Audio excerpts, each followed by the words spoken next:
Hello everyone, this is Jay Prakash, your principal trainer and career coach. And guys, today I am going to share you one of the best success story of our training institute, and that success story is of our candidate Mr. Mayuk, जो कि यहाँ से diploma in payroll and statutory compliance training programme में certification किए थे, course training complete किया था इन्होंने, पेरोल एंड स्टैट्यूटरी कॉम्प्लायंस की ट्रेनिंग प्रोग्राम थी। और उस ट्रेनिंग प्रोग्राम कंप्लीट करने के बाद ये सेकंड प्लेसमेंट है इनका।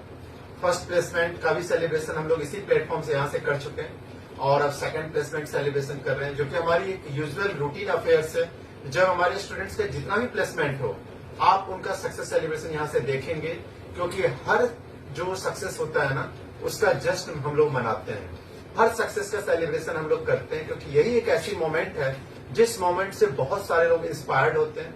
इसलिए हमारे ट्रेनिंग्स, हम सब लोग भी एक्साइटेड होते हैं, एनर्जाइज फील करते हैं, कैंडिडेट्स को भी एक अच्छी मेमोरी मिलती है लाइफ में। तो ये सारी चीजों को देखते हुए हम सब लोग हमेशा टाइम टू टाइम अपने स्टूडेंट्स का सक्सेस को तो जरूर रिजॉइस करते हैं, सक्सेस को जरूर सेलिब्रेट करते हैं। तो आज उसी कड़ी में आज हमारे साथ अगेन एक हमें अपॉर्चुनिटी मिला जो मयूक का सक्सेस सेलिब्रेशन यहाँ पे करें, क्योंकि ये यहाँ पे बहुत अच्छे से ट्रेनिंग कंप्लीट करके और यहाँ से एक प्लेसमेंट ऑलरेडी पहले ले चुके थे और उसमें भी सेलिब्रेशन हम लोगों ने किया और सेकंड प्लेसमेंट भी इनको मिला, तो फिर इन्हें बुलाया गया यहाँ पे और फिर हम सब लोग यहाँ पे इनके साथ सक्सेस सेलिब्रेशन कर रहे हैं। तो मैं आपको बता दूं, जो ये एक कंपनी में बहुत अच्छी रिनाउंड ऑर्गेनाइजेशन में ये वहां पे ज्वाइन करने जा रहे हैं।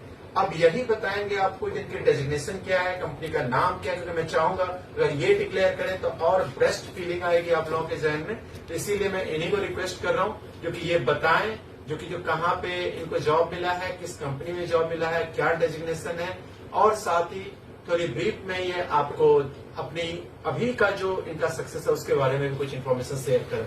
तो so please share to all our viewers that आप किस कंपनी में ज्वाइन किए हो, ये ऑलरेडी ज्वाइन कर लिए तो किस कंपनी में ज्वाइन किए हो और क्या पोजीशन पे ज्वाइन किए हो और आपका डेजिग्नेशन क्या है, और बाकी अपनी फीलिंग्स शेयर कीजिए। सर, मैं ओसीएस ग्रुप इंडिया लिमिटेड में ज्वाइन किया हूँ as a HR executive, HR compliance executive मैंने ज्वाइन किया हूँ। तो मेरा जो जर्नी है iForBest में बहुत ही अच्छा रहा, मैं यहाँ पे बहुत कुछ सीखा। तो आप वहाँ पे डेजिग्नेशन आपका क्या है?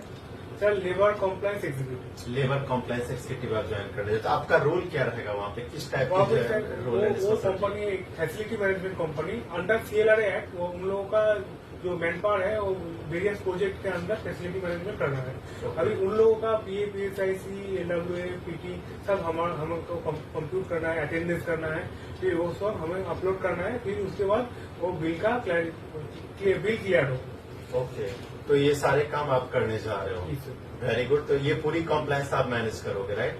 तो वेल डन। देखिए, बहुत अच्छी रिस्पॉन्सिबिलिटी इनको मिला as a labour compliance executive, वहां पे ज्वाइन करने जा रहे हैं और जो भी चीज इन्होंने iForBest में नॉलेज गेन किया उसको अब एक्सक्यूट करने का टाइम आ गया है ना, जो कि जो सारी चीजों को। तो आप ये बताओ, बहुत सारे स्टूडेंट्स लेबर लॉ का भी कोर्स करते हैं हमारे यहाँ से, लेबर लॉ IR की कोर्स करते हैं, वो लोग भी लेबर लॉ में कैरियर बनाना चाहते हैं और आपको बहुत अच्छा डेजिग्नेशन मिला है जो labour law and compliance executive. तो वो क्या चीज पे फोकस करें, कौन सा ऐसा टॉपिक है जिसको वो पढ़े, क्योंकि बहुत अच्छी बात है ये आपने बता रहे हो यहाँ पे और मुझे लगा ये क्यूरियोसिटी आपसे पूछूं जरूर, जो क्या क्या चीजें वो लेबर लॉ में फोकस करें जिससे वो भी आप ही की तरह किसी कंपनी में लेबर एंड कॉम्प्लायंस एग्जीक्यूटिव बन सकते हैं। तो कौन कौन सा लेबर लॉ के पार्ट को ज्यादा अच्छा से देखें, थोड़ा सा सबको बताइए।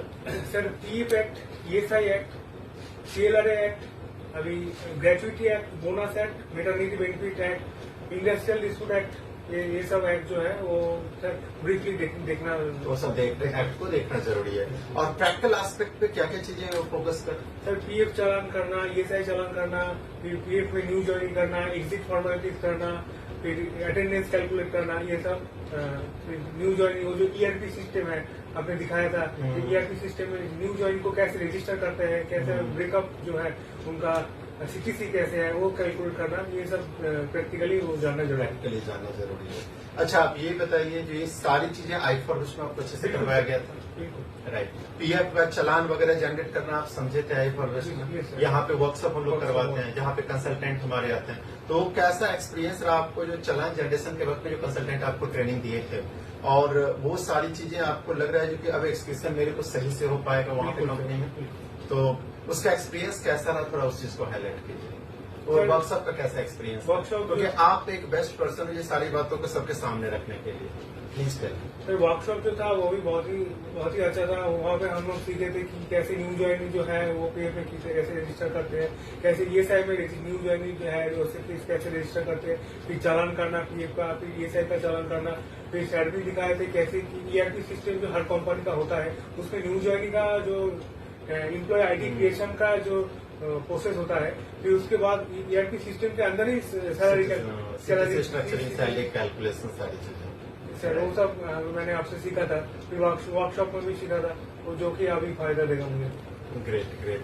तो देखो आप ये किस तरीके से इन्होंने अपनी स्किल को डेवलप किया आई4बेस्ट में, और आई4बेस्ट में स्किल को डेवलप करने के बाद अब उसी चीज को इंटरव्यू में इन्होंने एक्सप्रेस किया एम्प्लॉयर के सामने, और फिर उसके बाद इनकी सिलेक्शन हुई, और सिलेक्शन के बाद आज हम लोग इस मोमेंट में हैं जो जहाँ पे सेलिब्रेशन कर रहे हैं। तो ये एक सबसे बड़ी बात होती है, क्योंकि जब भी कोई भी स्टूडेंट्स यहाँ पे आते हैं और वो बहुत ही सिंसियरिटी से बहुत सारे स्किल्स को डेवलप करके और फिर यहाँ से एक नया कैरियर को सेटअप करके यहाँ से जाते हैं, तो वही चीजें मयूर के साथ भी है।